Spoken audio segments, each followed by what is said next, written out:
이창영 집사님 또 우리 미가엘 찬양대 참 이렇게 오늘 설교 본문을 어떻게 하시고 또 이렇게 딱 맞춰서 참 영적으로 늘 준비되어져 있는 아주 귀한 찬양대입니다. 우리 찬양대원들 올 한 해도 우리 예배를 위해서 수고를 많이 하실 것인데 또 잘 감당할 수 있도록 다시 한번 격려의 박수를 부탁드리겠습니다.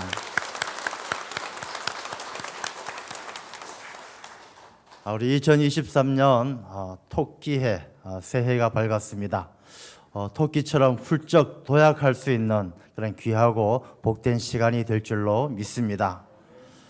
저는 신대원을 졸업하고 목회 사역한 지가 이제 딱 20년 되었습니다. 20년 되어졌고 제가 직장 생활을 하다가 처음 이렇게 신대원 가서 어리버리 하면서 그렇게 지내다가 학교 신대원을 마치고 처음 사역지가 경기도에 있는 산흥이라는 곳이었습니다. 지금 진건, 오남 그쪽 지역 산흥 지역에서 제가 처음으로 전임 전도사 사역을 이제 시작하게 되어집니다. 직장 생활을 하다가 또 3년 신대원 생활을 마치고 처음 사역지에 나가니까 뭐가 뭔지 잘 모릅니다. 여러 가지로 어색하고 불편하고 그런 상황에서 사역을 시작했습니다. 그 중에서 제일 불편하고 힘들었던 것 중에 하나가 신방을 가서 식사할 때입니다. 제가 예전에도 잠깐 그런 얘기를 드린 것 같은데 식사를 할 때 뭐가 불편했냐 하면은 이 식사를 신방대원 한 2분, 3분 하고 저하고 같이 식사를 하면 자꾸 이 신방대원 할머니가 밥값을 계산을 하시는 거예요. 하이 경상도 사나이 가오가 있지. 이 남의 밥을 얻어 먹어본 적이 별로 없었는데 이 밥값을 자꾸 계산하니까 이 처음엔 그게 굉장히 불편하고 부담스러웠어요. 그래서 신방을 가서 신방대원들 식사할 때 제가 몰래 가서 이제 식사값을 내기 시작했어요. 한 게 몇 줄을 그렇게 내다 보니까 이게 솔솔 참게 나가거든요. 이게 매일 신방을 가야 되니까. 근데 이제 이게 교회에서 얘기가 도니까 아주 제가 공공의 적이 되었습니다. 그래서 다른 부교육자들도 많이 계신데 뭐 너가 전임 전도사죠 그때는. 그 쥐꼬리만한 사례 받으면서 네가 무슨 밥값을 내고 다니냐라고 해서 그때부터 내고 싶은 거 꾹 참고 여기까지 지내오고 있습니다. 근데 제가 이렇게 식사를 하면서 느끼는 게 하나 있어요. 이 신방대원들이 목사님 모시고 신방을 하고 이러면 기쁜 마음으로 이제 점심 식사를 대접을 하시잖아요. 식당을 예약을 합니다. 근데 예약하는 그런 이 성향을 보게 되어지면 한 몇 부류가 있어요. 이 첫 번째 보면은 비싼 곳만 예약하시는 분이 계셔요. 이 비싼 곳에 아주 좋은 집 그런 곳에 가서 예약을 하면서 꼭 한마디 하죠. 목사님 제가 자주 오는 곳이에요. 이렇게 이야기합니다.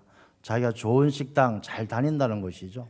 뭐 그렇게 해서 목사님이 뭘 좋아하는지 뭘 드시는지는 안중에도 없어요. 일단은 내가 어깨에 힘 한번 주고 우리 단골집입니다 라고 이야기하는 분들이 계셔요. 그 다음에 두 번째 어떤 분들이 계시냐 하면은 자기가 평소에 가고 싶었는데 조금 부담스럽고 그래서 안 가던 그런 곳을 또 이렇게 모시고 가는 분들이 계십니다. 그래서 가서 목사님 여기 뷰가 좋지요. 이거 와보고 싶었어요. 하고 혼자 기분을 또 다 내십니다. 뭐 먹고 싶은 것도 자기가 먹고 싶은 거 시키고 그냥 기분을 혼자 다 내셔요. 그 다음에 또 세 번째는 어떤 부류가 있느냐 하면 이제 물어보시는 분이 있어요. 목사님 뭐 좋아하세요? 뭐 드시고 싶어 하세요? 뭐라고 대답할까요? 이거 참 잘못하면은 함정에 빠지거든요. 이 비싼 메뉴 얘기해도 안 되고 또 너무 싼 메뉴 얘기하면은 맨날 그 싼 것만 먹어요. 뭐 짜장면 좋아한다 그러면 그다음부터 맨날 짜장면 먹어야 되거든요. 이게 조심해야 돼요. 그래서 찾아내는 메뉴가 뭡니까? 아무거나. 아무거나가 뭐예요? 왜 아무거나 드세요? 좀 맛있는 거 드셔야지. 저는 다 잘 먹어요. 이런 이유로 아무거나를 택합니다. 그 다음에 또 어떤 부류가 있냐면요. 그냥 평상시에 목사님께서 뭘 좋아하시는지 식상이 어떠신지를 잘 살펴보셨다가 뭐 물어보지 않아도 딱 가보면 그냥 목사님이 딱 이렇게 좋아하시는 뭐 한식을 좋아하면 된장찌개를 좋아하면 된장찌개 딱 이렇게 좋아하는 음식을 적절한 음식을 또 대접하시는 분들이 계셔요. 그러면 이제 신방 받는 목사님도 이렇게 기쁜 마음으로 또 식사를 하게 되죠. 저는 이 신방 받는 것, 목사님을 대접하는 게 오늘 우리가 예배 드리는 것하고 똑같다는 생각을 해요. 하나님께서 우리 예배 자리에 임재하셔요. 하나님께서 우리에게 찾아오셔서 임재하시고 우리가 하나님 앞에 예배로 하나님을 대접하는 거예요. 하나님으로 예배를 대접하는데 이 대접하는 스타일을 보면은 어떤 분은 이 비싼 것을 대접하는 것처럼 자기 기분에 그러니까 예식도 잘 갖춰야 되고 격식도 잘 갖춰야 되고 그래서 예배를 멋들어지게 드려야만이 예배를 드린 것처럼 하나님을 대접한 것처럼 생각하는 사람들도 있어요. 또 어떤 분은 자기 취향대로 예배를 드림에 있어서도 자기 기분을 내고 자기가 좋아하는 찬양도 자기가 좋아하는 찬양하면 신나서 부르고 자기 취향이 안 맞으면 입 꼭 다물고 있고 또 자기 취향 따라 하는 분도 있고 여러 가지가 있지만 정말로 하나님께서 기뻐하시는 예배는 무엇일까? 우리가 신방 갈 때 평상시에 식성을 잘 살펴서 대접하는 것처럼 평상시에 하나님의 말씀을 통해서 하나님께서는 어떤 예배를 기뻐하실까라는 것을 잘 알고 하나님이 기뻐하는 예배를 드리는 사람이 하나님을 가장 잘 대접하는 것이고 하나님께서도 크게 기뻐하시는 줄로 믿습니다. 자, 그러면 여기서 우리가 예배란 것에 대해서 다시 한번 생각해 보아야 돼요. 예배는 내가 그냥 드리는 것 아니라 내 기분에 드리는 것이 아니라 좋은 집, 좋은 건물, 좋은 예식 그것이 아니라 정말로 하나님이 기뻐하는 예배를 드려야 한다는 것이죠. 오늘 이 본문의 말씀은 바로 그 말씀 하나님이 기뻐하는 예배가 어떤 예배인가 하나님께서는 다 똑같은 예배가 아니라 하나님이 기뻐하시는 예배가 있는데 그 예배를 우리가 하나님께 드려야 된다라는 것을 오늘 이 본문의 말씀은 우리에게 교훈하고 있는 겁니다. 자, 우리가 로마서를 보면요. 이 로마서는 1장부터 11장까지는 이론적인 내용이 있어요. 예수님 잘 믿어야 구원받는다 이런 내용이에요. 그 다음에 12장 오늘부터 16장 마지막 장까지는 실천편이에요. 앞에 이론, 예수 잘 믿고 구원받는 성도들은 큰 복이다. 이 이론을 그러므로 오늘 12장 1절 말씀에 보면 그러므로 형제들아 이렇게 시작해요. 이제 그러므로 이론을 다 배운 사람은 실천 이렇게 살아야 된다는 것이 나오게 되어지는데 그중에 가장 첫 번째 나오는 말씀이 오늘 1절 말씀에 그러므로 형제들아 내가 하나님의 모든 자비하심으로 너희를 권하노니 너희 몸을 하나님이 기뻐하시는 거룩한 산 제물로 드리라. 이는 너희가 드릴 영적 예배니라. 이게 예수 잘 믿고 구원받는 성도들이 그러므로 살아가는 데 있어서 첫 번째 믿음의 응답이 바로 하나님이 기뻐하시는 예배를 드리는 거예요. 그래서 예배는 모든 신앙생활의 가장 기본이고 우선이고 처음 가는 것이 예배예요. 복음의 사람 예배자로 살게 하소서. 이 예배자로 사는 것이 신앙생활 믿음으로 구원받는 성도의 가장 하나님 앞에 드려지는 가장 귀한 대접이고 하나님 앞에 첫 번째 응답이 바로 예배다라는 것입니다. 그래서 오늘 이 예배를 우리가 어떻게 드릴 것인가 이 말씀을 통해서 함께 나누고자 하는데 그러므로 형제들아라는 것은 하나님을 아버지로 부르는 모든 성도들이 형제죠. 뭐 나도 아버지, 당신도 아버지, 그럼 우리 형제잖아요. 우리 모두가 형제들, 하나님을 아버지로 섬기는 믿음의 백성들이 형제들이에요.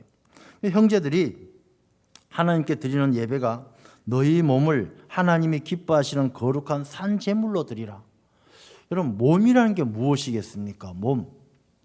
몸은요 우리 몸이 눈도 있고 코도 있고 입도 있고 모든 내 육신의 감각이 다 모여 있는 곳이 몸이에요. 몸. 그래서 몸이란 것은 그냥 근육 덩어리 이게 움직이는 이 고기 덩어리 이게 몸이 아니라 보는 것, 듣는 것, 입는 것, 말하는 것 이 모든 게 몸에 다 함축되어져 있어요. 그리고 그 몸은 그것만 가지고 있는 것이 아니라 그 사람의 삶이 이루어지는 삶을 살아가는 모든 도구가 그 사람의 몸이에요. 우리 인생의 인격, 내 삶의 인격, 내 삶의 모든 생활, 이것이 몸으로 이루어지는 것이잖아요. 그 몸으로 하는 말과 행동이 그 사람의 인격이 되고 그 사람의 생활이 되는 거예요. 그래서 너희 몸을 거룩한 산 제물로 드리라 하니까 사람들이 얼핏 생각하기엔 야, 이 몸을 제물처럼 소나 돼지처럼 잡아가지고 제단에 갖다 올려놓는 그런 제물, 그런 제물이 아니에요.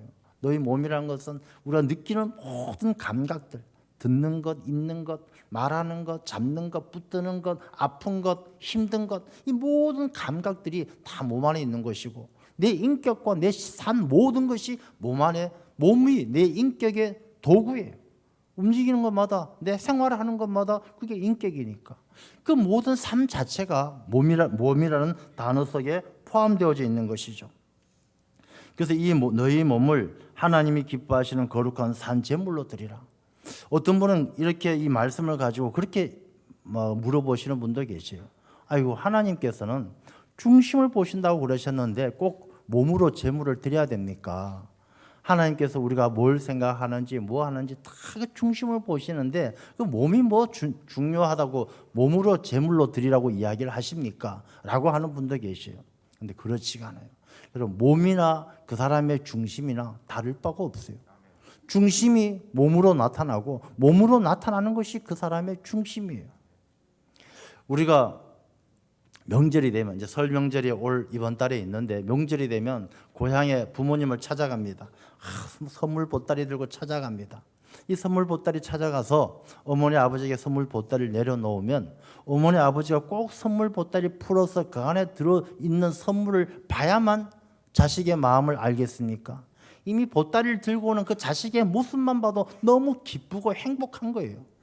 하나님 앞에 너희 몸을 거룩한 산 제물로 드리라라는 말씀은요, 하나님 앞에 내가 대단한 보따리를 풀어놓지 않아도 하나님 앞에 나오는 모습, 하나님 앞에 예배하는 모습 그 자체가 하나님께서 기뻐 받으시는 산 제물과 같이 하나님을 기쁘게 하는 삶이 되어야 한다는 것입니다. 여러분, 우리 예배자로 살게 하소서라는 말씀의 의미가 조금씩 와닿지 않습니까? 우리가 내 몸 모든 삶이 하나님 보시기에 합당하게 살아가는 것이 그게 바로 하나님 앞에 드려지는 산 제물과 같은 영적 예배다라는 것입니다. 하나님은 우리가 예배 드릴 때 무슨 옷을 입고 왔느냐, 야, 비싼 옷 입고 왔으면 저 사람 예배 잘 드리는구나, 그렇게 보지 않는다라는 거예요. 저 사람 오늘 헌금 많이 했구나, 저 사람 야 오늘 나 대접 잘하는구나, 그렇게 보는 것이 아니라는 것입니다. 하나님은 우리의 삶 자체, 내 말과 행동, 이 모든 것들이 하나님을 기쁘게 하는 삶을 통해서 하나님은 영광 받으신다라는 것입니다. 우리의 눈짓, 우리의 손짓 하나하나 하나님은 다 보고 계셔요. 내 손짓이 누군가를 비난하고 누군가를 흉본다라면 하나님이 기뻐하지 않는 거예요. 내 몸으로 하는 모든 삶 자체가 하나님을 기쁘게 할 수 있는 그런 성도의 삶이 되어야 할 줄로 믿습니다. 자, 그 다음에 거룩한 산 제물로 드리라 그랬습니다. 이 거룩하다는 것은 뭐냐면요, 구별되어진다는 뜻이잖아요. 다르다, 구별되어진다. 그럼 우리 성도들이 거룩하게 산다는 것이 무엇인가? 여러분, 예수님께서 이 땅에 오셔서 우리가 예수님 믿고 새로운 피조물이 되었다는 것은 무엇을 의미하느냐 하면 우리가 살아가는 삶의 공간이 하나님의 나라라는 공간이 따로 생겼다는 것을 의미하는 거예요. 여러분, 우리가 살아가는 이 삶의 모든 모습들이 이 세상 살아가는 게 똑같이 사는 것 같지만 하나님의 백성들이 살아가는 하나님의 나라라는 공간이 예수 그리스도를 통해서 우리에게 주어졌어요. 이 예배 공간, 하나님의 나라가 우리에게 주어지는 공간이에요. 믿는 자들만이 살아가는 삶의 공간이 따로 있다는 것입니다. 그래서 믿는 자들이 살아가는 삶의 공간이 따로 있기 때문에 이 믿는 자들은 하나님의 나라 백성답게 구별되어져서 살아가야 되는 거예요. 세상에서 똑같은 방법으로 살아가는 사람은 하나님의 나라 백성이라는 하나님의 믿음의 공간이 없는 사람이에요. 내가 똑같이 육신의 눈으로 보면은 똑같은 집에 살고 똑같은 회사에 다니지만 이 믿음의 사람은 똑같은 회사에 다니면서도 하나님의 나라라는 하나님 나라 백성으로서 살아가는 하나님의 나라 공간을 가지고 있는 사람이 믿음의 사람이에요. 그러면 하나님의 나라 백성이 하나님 나라라는 공간 속에서 살아가기 위해서는 어떻게 해야 되겠습니까? 달라야 되는 거예요. 생각이 달라야 되고 살아가는 방법이 달라야 되고 계산법이 달라야 돼요. 하나님의 말씀을 보면 주는 것이 받는 것보다 복되다. 방법이 다르잖아요. 이 세상의 일반적인 공간은 받는 게 좋은 거지 주는 게 뭐가 좋겠습니까? 하나님은요, 받는 것보다 주는 게 복되다고 말씀하시는 거예요. 사랑받는 사람보단 사랑을 더 많이 주는 사람이 복된 거예요. 다른 사람에게 구제받는 것보다 구제하는 사람이 복된 거예요. 살아가는 방법이 달라요. 계산법이 달라요.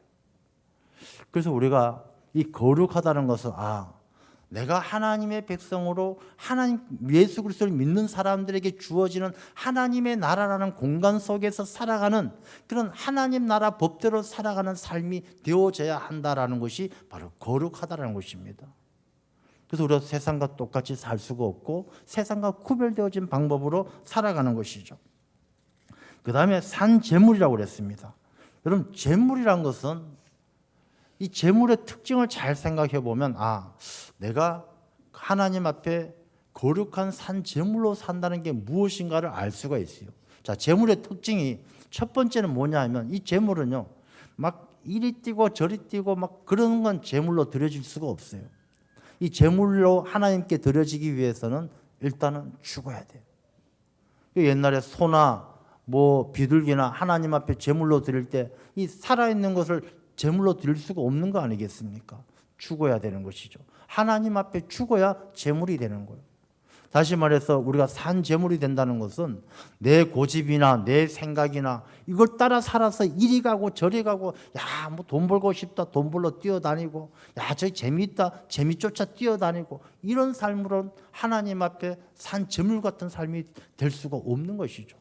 산 제물은 내가 하나님 앞에 내 자신이 죽어야 한다.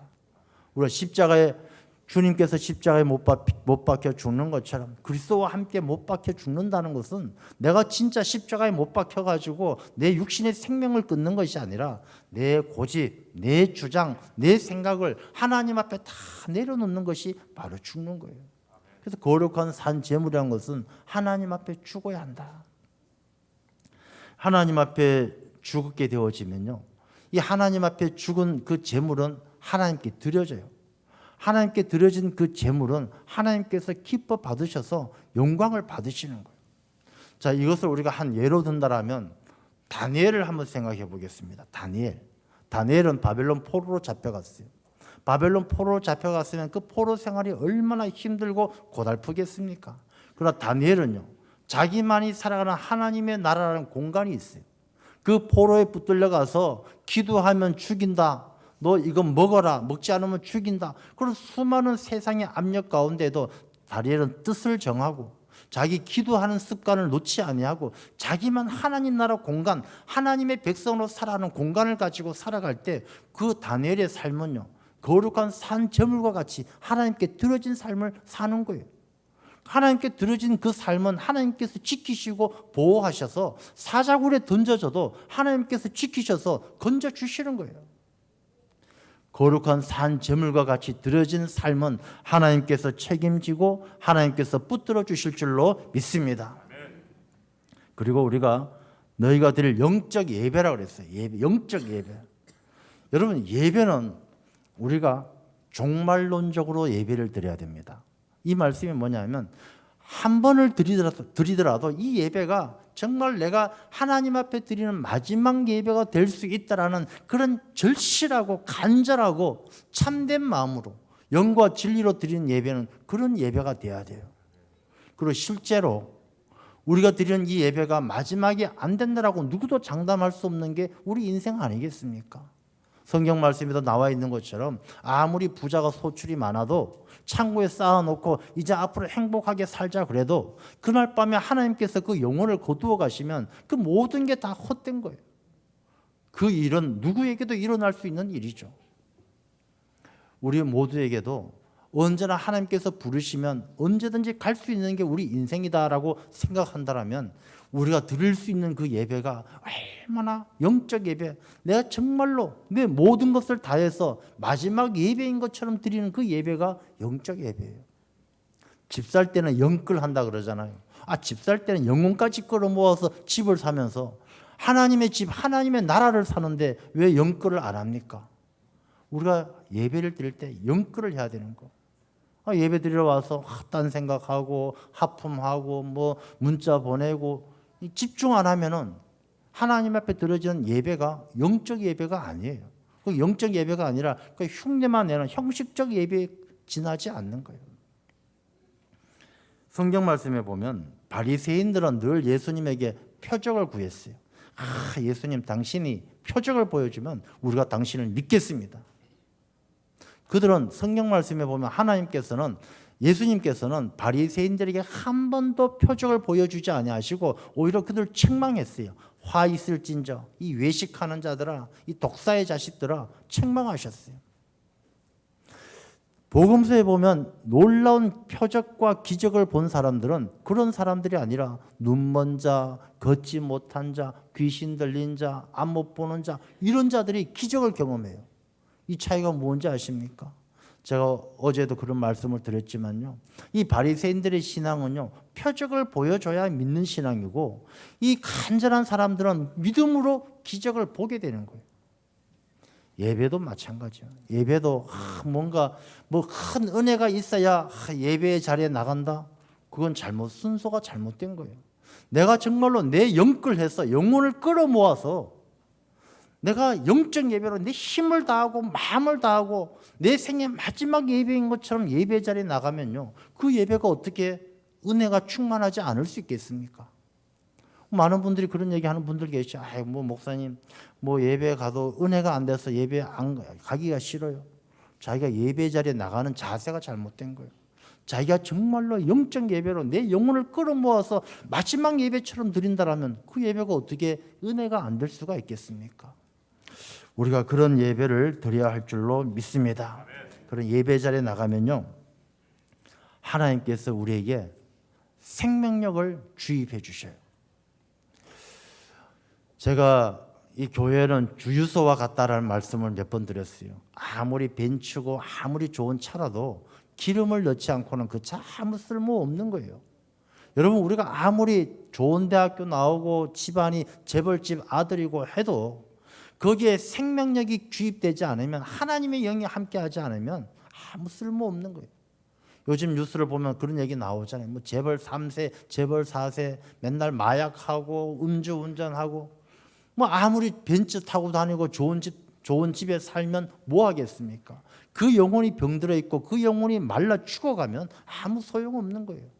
여러분, 우리도 마찬가지입니다. 우리가요, 이 예배를 통해서, 영적 예배를 통해서 하나님께서 우리에게 생명력을 주입해 주셔서 내 영이 날마다 내 영혼이 소생해야 우리가 힘을 얻고 세상을 이기는 것이지, 이 예배에 실패하는 사람, 예배에 왔는데 이 생명력이 주입되지 않는 사람은 아무리 교회를 다녀도 그 영혼은 점점 말라가는 거예요.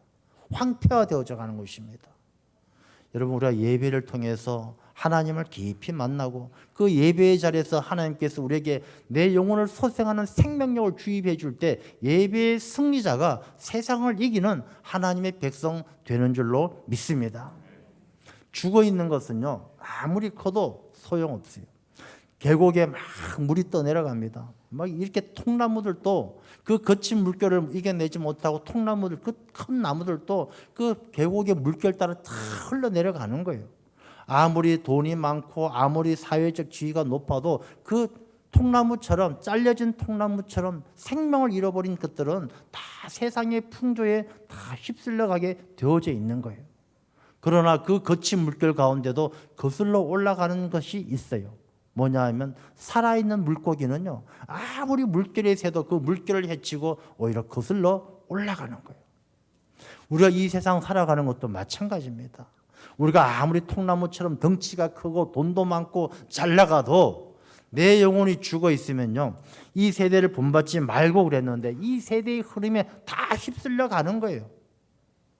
그러나 우리가 예배의 승리자가 되어서 예배를 통하여 하나님 아버지를 만나고 하나님께서 우리에게 영적인 생명력을 심어주신다라면, 우리는 어떤 세상의 거친 물결에도 이 세대를 본받지 말고 거슬러 올라서 천국까지, 하나님의 나라까지 올라갈 수 있는 승리자가 되는 줄로 믿습니다. 예배가 너무너무 소중한 거예요. 우리가 2023년 새해가 밝았는데 이 새해 가운데 저는요, 우리의 예배가 꼭 회복되어지고 하나님께서 기뻐 받으시는 영적 예배가 되어야 할 줄로 믿습니다. 이 예배를 통해서 하나님은 우리를 변화시키셔요. 예배를 통해서 하나님을 깊이 만나는 사람은 하나님께서 우리의 삶을요, 그리스도인으로 바꾸어 주셔요. 그리스도 한 분만으로 살아갈 수 있도록 예수 그리스도 안에서 능력 주시는 자 안에서 모든 것을 할 수 있는 사람으로 바꾸어 주셔요. 근데 예배에 실패하는 사람은요, 늘 삶의 중심이 자기 중심이 될 수밖에 없어요. 예배에 성공한 사람은 자기 중심이 하나님 중심으로, 예수님 중심으로 바뀌어요. 인생이 달라지는 거예요. 그래서 예배를 잘 드리는, 하나님께서 기뻐 받으시는 예배를 드리는 사람은 그 삶의 중심이 하나님이 되셔서 세상을 살아갈 때 하나님의 능력으로 살아가고 하나님의 인도하심으로 살아가기 때문에 세상 가운데 지지를 않는 거예요. 그러나 예배에 실패하는 사람은요, 예배 드리고 나갈 때에도, 들어올 때도 나갈 때에도 그 자기 인생의 주인공, 자기 중심은 역시 자기밖에 없기 때문에 자기가 중심이 되는 사람은 이 세상 가운데 얼마나 넘어지고 실족하고 얼마나 좌절하게 되어집니까? 예배의 성공자가 하나님의 나라 백성이 되어 세상을 이길 수 있는 승리자의 삶을 살게 되는 줄로 믿습니다. 그래서 오늘 이 자리에 오신 우리 모든 성도님들, 2023년 우리 오랜만에 오신 분도 계시고 지금도 눈 감고 딴 생각하는 분도 계신데 눈 번쩍 뜨시고 올 한 해 꼭 예배에 성공하는, 예배를 통해서 하나님 아버지를 기쁘게 하고 내 영혼을 소생하게 하시는 하나님의 큰 은혜를 누리는 예배자의 삶을 살아가는 우리 모두가 되시기를 축원합니다. 기도하겠습니다.